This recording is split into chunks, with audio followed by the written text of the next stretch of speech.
Okay, long post. So I'm going to try to get it all in here. This was May 13th, 2017.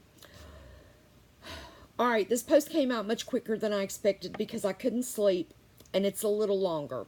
I felt like I needed to give a little background for it to make sense, since it's kind of out of order.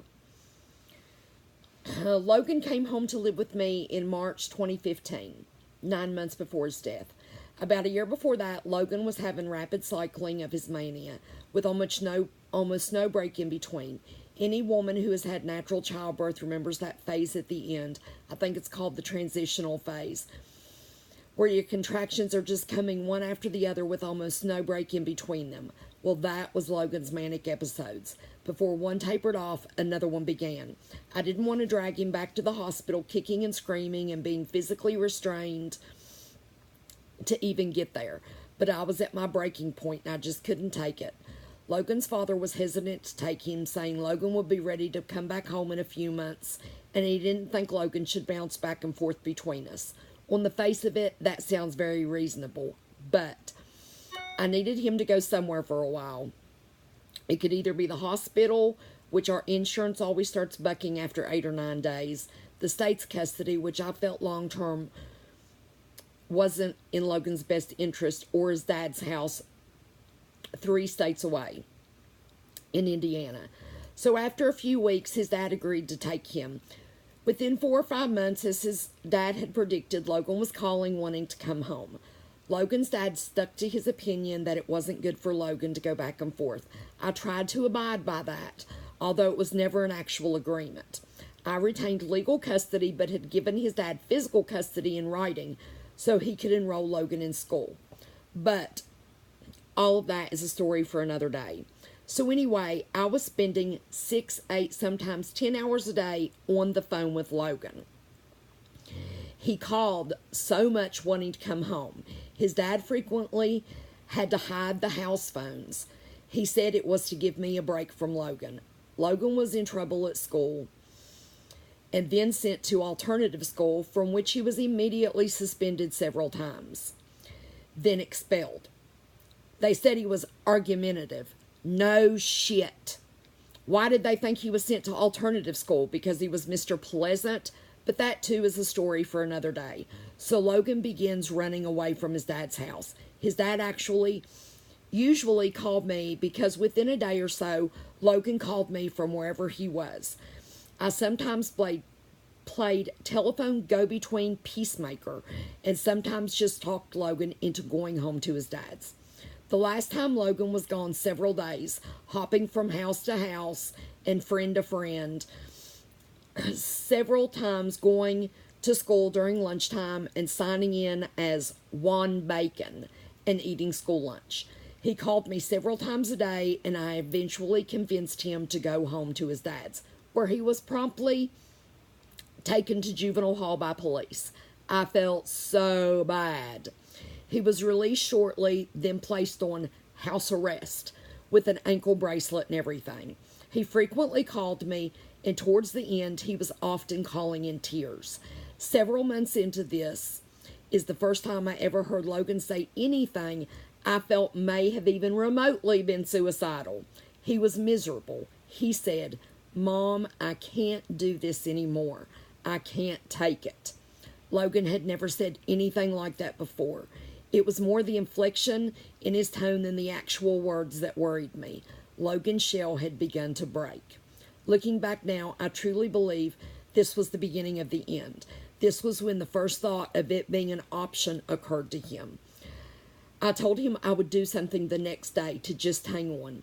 The next day I called Mandy, the probation officer, and found out that Logan could have the ankle bracelet removed and come home to me in Virginia whenever I wanted. The rest of that is a story for another day too. I had Logan home in just a few days. He was never again the Logan I knew. So Logan comes home in March 2015, and our county school says immediately they can't adequately accommodate him. They offered us a choice of 2 private day schools that they would pay for. We picked one called the Lead Center in Hopewell. Because of the spring breaks there and then spring breaks here, It was taking a long time to get Logan's school records transferred. Our county recommended he take the rest of the school year off and start the lead center in September. It was also then that we discovered Logan would get no credit for the classes he had been taking in Indiana. That was Indiana, specifically Keys Academy's fault, and also a story for another day. He was very upset that he was losing an entire year of credits. But our school really tried to reassure him that they would work with the lead center to help him catch up on his credits. While Logan was in Indiana, we had bought our new home and moved to where we live now. So Logan came home after months on house arrest and not happy to a new home out in the country where he had no friends, and then he didn't attend school. We have very few neighbors and none anywhere near Logan's age. This led me to make a bad decision. One day, Logan and I were at the closest store, a Dollar General. While I was paying, Logan carried a few bags out to the Tahoe, and when I finished, I walked out and he was talking to a boy. This tall, skinny boy was 18 and looked harmless enough. He lived in a brick house right behind the store. He and Logan exchanged their online names for some Xbox game and we left. A few weeks later, Logan asked to stay at this boy's house. I said no. I didn't know this kid, but I said the boy could stay at our house. The boy came and stayed the night. He seemed polite enough. He said he was 18. He'd just graduated from high school in Michigan and came down to stay the summer with his uncle who lives in the brick house. All went well, and the next day I took the boy home and met his uncle. The house was small but very clean inside. The next week, Logan said this boy and his uncle were coming to get him, and within a minute they were out in our driveway. The boy got out and stood on my front steps. I told Logan it was 11 p.m. and entirely too late for him to go to someone's house. I told him no several times, but Logan persisted. Our internet is horrible where we live. Where the boy lives, they have real internet. Logan insisted they would go straight to the boy's house and stay inside and play video games online. During this conversation on the porch, both I and my father, standing inside my storm door, noticed the boy had on dark jeans with white paint on them. Neither of us thought anything of it. I guess I subconsciously assumed he had painted in the past with those old gray jeans on. I consciously thought nothing of it more than I noticed the paint. I finally relented and told Logan he could go. Bad decision. Another step closer to the end. The next morning on June 17th at 7 a.m., I am awakened by the phone. It was the Prince George County Police, the county the boy lived in. They had Logan. I threw on clothes and headed to the police station. When I got there, Logan is sitting barefoot in an office with the detective. I asked how long he's been there. I can't remember exactly, but I believe he said since about 3 a.m. I asked why I wasn't called until 7 a.m. The detective said he didn't want to call me in the middle of the night. Really? Maybe he just wanted to have an extra 3 or 4 hours to question my obviously mentally unstable child without my knowledge. I asked where my son's brand new shoes were. $200 down the drain. The detective said they had been taken as evidence. The detective said a warehouse had been vandalized and items stolen. Apparently, just up from the boy's house, there's a warehouse for grain or something, and apparently someone went in, cut bags of expensive grain open, and threw cans of white paint everywhere and overflowed a sink. I asked Logan. His answers were very disjointed. Manic. Logan eventually conveyed to me that after they got to the boy's house, the boy said he had something he wanted to show him. They walked up the dark country kind of alley to this warehouse. Logan said the door was open and he walked in behind the boy. Logan said there was paint and water everywhere. He said the boy told him that he had just done this. Logan said after the boy ran out of the door towards his home, he didn't know what to do. He felt like he should call somebody or something before even more damage was caused by not telling someone. So, Logan being Logan, he picked up the landline phone and called 911. He didn't know what to say. He didn't want to say who he was. He began to say he was the owner, but then they asked for an address and he didn't really know. So he knew they could just pull the address up on the computer, and so he hung up and left. He ran down the alley and caught up to the boy at the house. The boy then showed him some stuff under the side porch that he had stolen, just like spray paint or something, I believe. Logan was very upset and scared. Other than being taken by police for running away from his dad's house, Logan had never been arrested or anything. I asked why they had Logan's shoes as evidence. The detective said because they had paint on them. I told him I wanted to see all of this paint on his less than week-old $150 shoes. The detective said, well, it's not all over them really, it's just on the bottoms. There was no paint on Logan's clothes. I told the officer that Logan was no angel and had lied on many times in the past, but considering the paint was slung all over this large warehouse, and the other boy had paint all over his pants, and that since Logan only had paint on the bottoms of his shoes, I believed him. It was obvious the damage was done prior to the boy coming to our house to pick Logan up.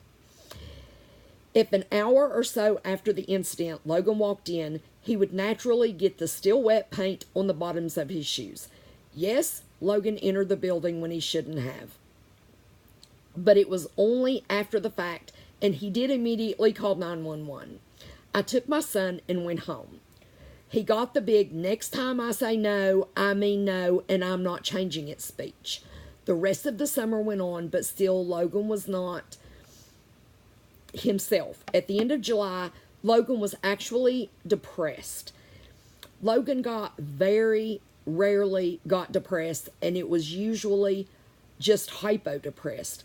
But this was the first time I had seen him with real depression.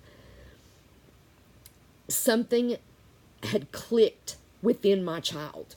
His psychiatrist immediately hospitalized him into acute care, and after 8 or 9 days, he was feeling better and home. He still wasn't his regular self, but he wasn't depressed.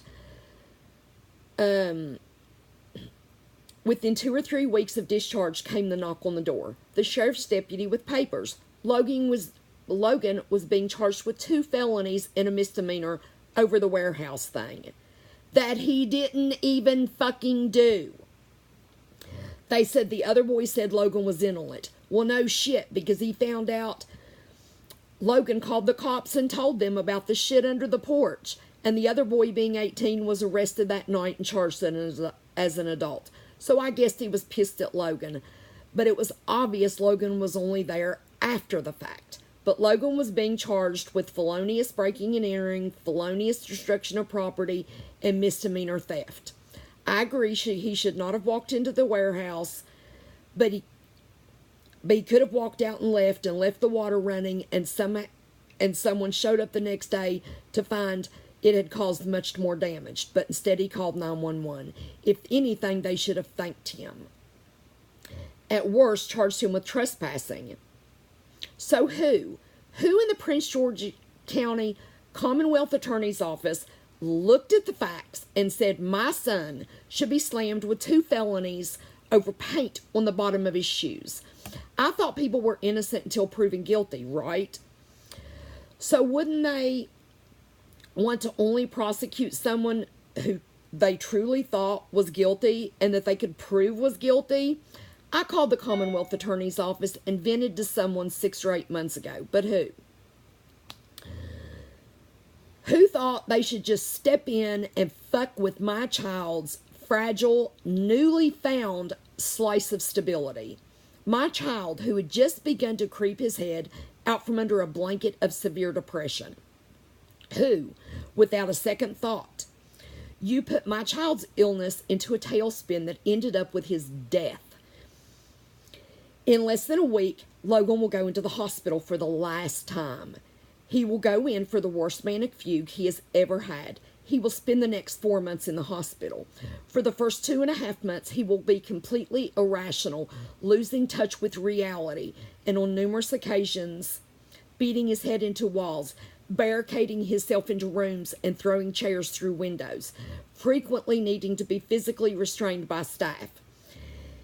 He was frequently unable to complete a 10-minute phone call home without staff having to intervene and end the call to calm him down.